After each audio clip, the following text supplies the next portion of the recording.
আমাদের বাঙালি বিয়েতে গাছকৌটো একটি অত্যন্ত গুরুত্বপূর্ণ অঙ্গ।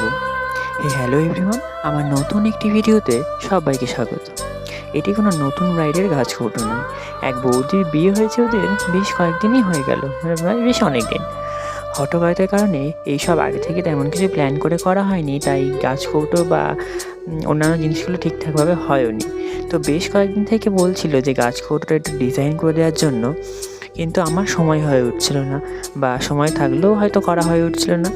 তাই ছুটির দিন দেখে অবশেষে বসেই পড়লাম এই গাছকৌটোটা করার জন্য।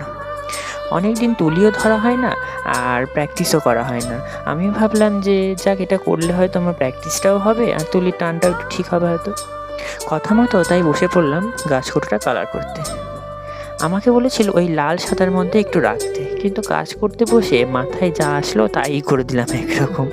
মানে আমি ওরকমটাই করে থাকি আর কি, ভাবি একরকম কিন্তু হয়ে যায় আমার আরেক রকম। তো প্রথমেই সাদা বেস করে নিলাম এবং দুবার করে কোট করতে হয়েছিল, যেহেতু মানে পিছনে আগের কালারটা ছিল, মানে যেটা কেনা হয়েছিল সেই রকম রঙটাই ছিল।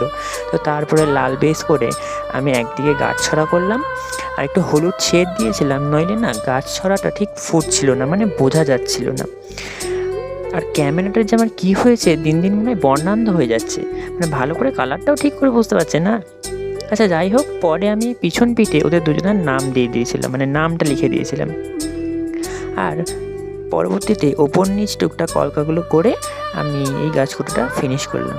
তো এবং বৌদিকে দিয়েও এসেছিলাম, বললো যে বেশ পছন্দ হয়েছে। তো তোমাদের কেমন লাগলো এই গাছকৌটোটা আমাকে অবশ্যই একবার জানিও। আর যদি এই গাছকৌটোটা ভালো লাগে তাহলে একটা লাইক কমেন্ট শেয়ার অবশ্যই একটু করে দিও। আর আজকে এতটুকুই, দেখা হবে নতুন কোনো একটা দিন নতুন কোনো ভিডিওতে। আর ততক্ষণ সবাই ভালো থাকবেন, সুস্থ থাকবেন। সবাইকে ধন্যবাদ।